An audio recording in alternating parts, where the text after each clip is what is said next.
नमस्कार, आप देख रहे हैं ब्रेकिंग बिहार। अभी हम लोग हैं पटना में बिहार विधानसभा में और चर्चा करेंगे जो 2 सीटों पर उपचुनाव हो रहे हैं, मोकामा और गोपालगंज। इसे लेकर के क्या है दलों की रणनीति। बीजेपी भी एक नए चेहरे में, एक नए अंदाज में खास करके मोकामा में नज़र आ रही है। गोपालगंज में साधु यादव बीजेपी की टक्कर मानी जा रही है। क्या कुछ इसमें निकल कर आएगा, बात करेंगे। हमारे साथ हमारे सहयोगी अभिषेक मिश्रा जी हैं। क्या कहेंगे अभिषेक जी? तो देखिए, मोकामा में लड़ाई बड़ी दिलचस्प हो गई है। मोकामा की जो सीट है, नीलम देवी, 2 महिला उम्मीदवारों के बीच लड़ाई है। अनंत सिंह की पत्नी है नीलम देवी, और जिनका पलड़ा थोड़ा सा भारी है। बिल्कुल शायद आप हमारी बात से सहमत होंगे। लेकिन जो दूसरी उम्मीदवार हैं सोनम देवी, ललन सिंह की पत्नी हैं, वो भी कम मजबूत नहीं है। उनका दावा, उनकी उम्मीदवारी भी थोड़ी मजबूत है, और इसीलिए मोकामा की लड़ाई को बड़े कांटे की लड़ाई माना जा रहा है गोपालगंज के मुकाबले। मोकामा की लड़ाई को कांटे की लड़ाई इसलिए माना जा रहा है। देखिए, अनंत सिंह की पृष्ठभूमि आप जानते हैं। अनंत सिंह लगातार वहाँ से चुनाव जीतते रहे हैं, यहाँ तक कि जेल से भी चुनाव लड़ा, जीता, निर्दलीय चुनाव लड़ा, जीता। ललन सिंह की पृष्ठभूमि समझनी होगी। ललन सिंह और अनंत सिंह के बीच जो दुश्मनी है वो भी आप जानते हैं। ललन सिंह ने 2015 में 2-3 हज़ार वोटों के अंतर से ये चुनाव हारा था। अनंत सिंह मात्र 2-3 हज़ार वोटों के अंतर से मोकामा का चुनाव जीत पाए थे। 2020 में अपनी पत्नी सोनम देवी को भी फिर उतारा था ललन सिंह ने, लेकिन वो चुनाव नहीं जीत पाई।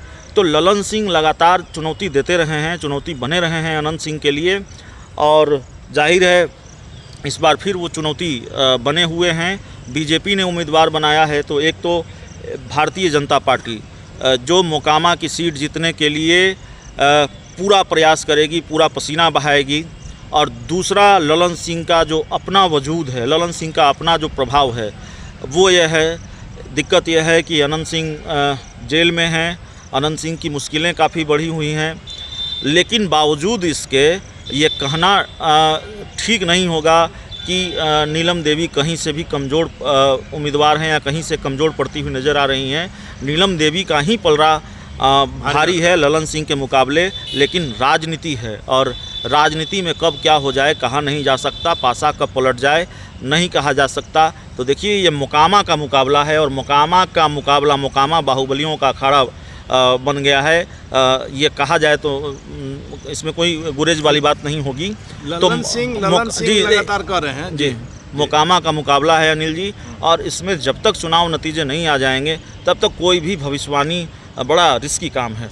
ललन सिंह, आपने देखा कि पिछली बार भी जब चुनाव में हारे हैं तो काफ़ी कम मार्जिन से हारे हैं। वैसे में लगातार वो भी कर रहे हैं, हमने उनका इंटरव्यू भी लिया था कि हम हमेशा धारा के विपरीत चला करते थे, जिसके कारण से आ रहे हैं, और किसी बढ़िया पार्टी का मिल जाता है। बीजेपी से उनको अच्छी खासी उम्मीद थी, और जैसे ही बीजेपी ने उनका टिकट कन्फर्म किया, आपने देखा होगा उनके चेहरे की जो खुशी है, उन्हें लग रहा है जैसे कि वो चुनाव जीत गए हैं। और वैसे में सोने पर सुहागा ये हुआ है कि ललन सिंह को सूरजभान सिंह का, चूँकि मोकामा में यदि आप बात करेंगे तो ललन सिंह, अनंत सिंह और सूरजभान सिंह, ये 3 के बाद ही कोई है बाहुबली में।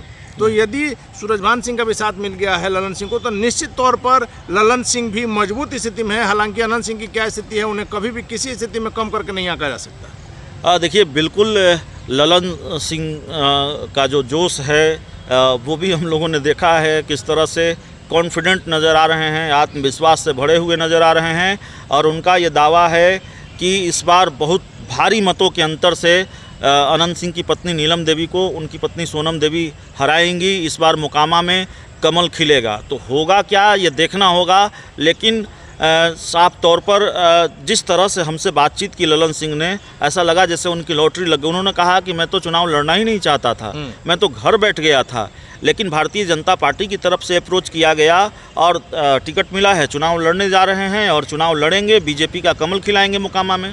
और सबसे बड़ी बात है अभिषेक जी कि जब से नीतीश कुमार जी अलग हुए हैं बीजेपी से, तो बीजेपी के लिए भी दोनों सीट, सुभाष सिंह तो उनके साथ पहले से थे, सुभाष सीट का सीट बीजेपी का ही था, लेकिन मोकामा सीट जो है वो बीजेपी के लिए भी प्रतिष्ठा का विषय बन गई। बिल्कुल, मोकामा सीट बीजेपी के लिए प्रतिष्ठा का विषय, और बीजेपी चाहेगी कि यह सीट भारतीय जनता पार्टी किसी भी हाल में जीते, क्योंकि देखिए तेजस्वी यादव मुख्यमंत्री की कुर्सी से कुछ ही कदम दूर हैं।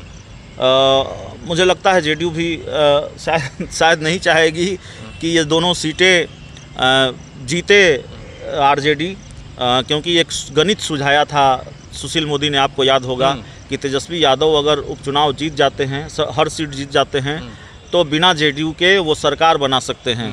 तो मैं इस वजह से कह रहा हूँ, हो सकता है ऐसी बात ना हो, लेकिन मैं इस वजह से कह रहा हूँ कि जेडीयू कभी नहीं चाहेगी कि आरजेडी को जेडीयू की ज़रूरत ना रहे और बिना जेडीयू के आरजेडी की सरकार बन जाए। तो सवाल समीकरणों का है। बीजेपी भी नहीं चाहेगी तेजस्वी यादव अकेले अपने दम पर बहुमत हो जाए, उनका बिना जेडीयू के बहुमत हो जाए। लेकिन आपकी बातों में इसलिए भी सच्चाई झलक रही है कि होम्योपैथिक डॉक्टर जो हैं, जो कि बदली परिस्थितियों में साथ में आ गए हैं अनंत सिंह के, और आज अनंत सिंह की जो स्थिति है इसमें माना जा रहा है कि होम्योपैथिक इलाज ही कारगर हुआ है। वैसे में डॉक्टर साहब क्या चाहेंगे कि जीत जाए अनंत सिंह? नहीं, अनंत सिंह के साथ आ गए हैं जिनका आप जिक्र कर रहे हैं, ऐसा नहीं कहा जा सकता। महागठबंधन में तो है, महागठबंधन में हैं और गठबंधन की अपनी मजबूरियां हो सकती हैं। आप इस चीज़ को, इस पूरे घटनाक्रम को इसी मजबूरी की तहत देख सकते हैं कि नीतीश कुमार के रहते, ललन सिंह के रहते, अनंत सिंह की पत्नी नीलम देवी को टिकट मिल जाता है। शायद आपका इशारा इसी तरफ था। तो देखिए, चाहे जेडीयू हो चाहे आरजेडी हो, इनकी जो लड़ाई है, इनका जो फोकस है वो 2024 पर है। तो जाहिर तौर पर कुछ समझौते दोनों कर रहे हैं, आरजेडी करे, जेडीयू करे, और मिशन 2024 के लिए अभी सब कुछ जायज़ है, सब कुछ मंजूर है। चलिए, आखिरी सवाल आपसे लेते हैं अभिषेक जी कि गोपालगंज चुनाव जो है काफ़ी महत्वपूर्ण हो गया है, चूँकि सुभाष सिंह, जो स्वर्गीय सुभाष सिंह हैं, उनकी पत्नी को टिकट मिला है, और वहाँ से साधु यादव भी एक काफ़ी सशक्त उम्मीदवार है। पिछली बार भी आपने देखा होगा सेकंड पोजीशन पर थे, करीब 42,000 वोट आया था। वैसे में टक्कर बीजेपी और साधु यादव में होगी या वहाँ आरजेडी भी कहीं है? मोहन गुप्ता, देखिए, साधु यादव लड़ाई में हैं, उनको लड़ाई से बाहर नहीं कहा जा सकता। मोहन गुप्ता का नाम हमने पहली बार सुना है, शायद आपने सुना होगा, दूसरे लोगों ने सुना होगा, ये हो सकता है मेरी जानकारी कम होगी। मोहन गुप्ता का नाम हमने पहली बार सुना है। जो साधु, माफ़ कीजिएगा, सुभाष सिंह की पत्नी हैं, उनको टिकट दिया है और उनका पलड़ा भारी है। लेकिन साधु यादव की एंट्री ने इस लड़ाई को जाहिर तौर पर दिलचस्प बना दिया है, और साधु यादव इस लड़ाई में हैं, उनकी पत्नी इंदिरा यादव इस लड़ाई में हैं, क्योंकि साधु यादव दूसरे नंबर पर रहे थे 2020 के विधानसभा चुनाव में।